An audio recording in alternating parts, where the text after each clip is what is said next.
And that's probably one of the first moments I've really started to doubt myself. And I was like, I don't know, can I do this? Should I have my license? A lot of self-doubt kind of crept in there.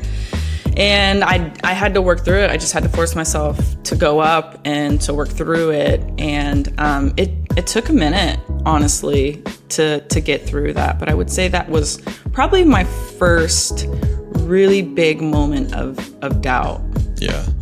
Yeah. How'd you come over it? How'd you go overcome it? Was it just through trial and not separate? Was it just through you flying a lot? Was it kind of just talk about what you did to overcome it? It was more of like a mind game, I think. Yeah. I was playing with myself, and I just had to kind of break it down within myself and be like, okay, what's the issue? Why are you doubting yourself? You did get your license. You did really well in training. You're on to this other training.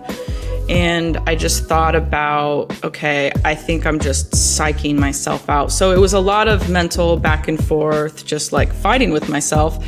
And then, another thing is I've had some really great mentors. Mm-hmm.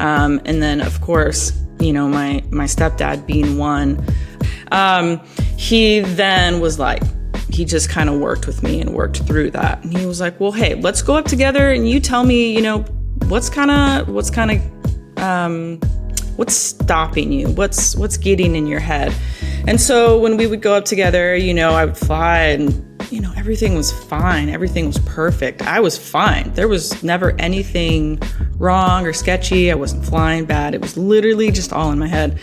I think the biggest turning point for me was actually when I became a CFI and I had to be the one in charge.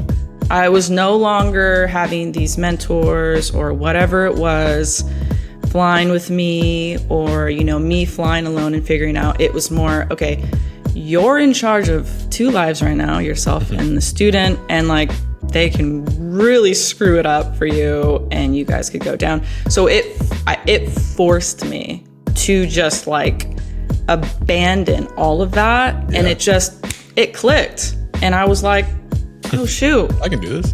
Yeah. I was like, yeah. What? Why was I in my head so much? Yeah. So yeah, that really, I would say, was the biggest turning moment for me, is when I was forced to get out of my comfort zone.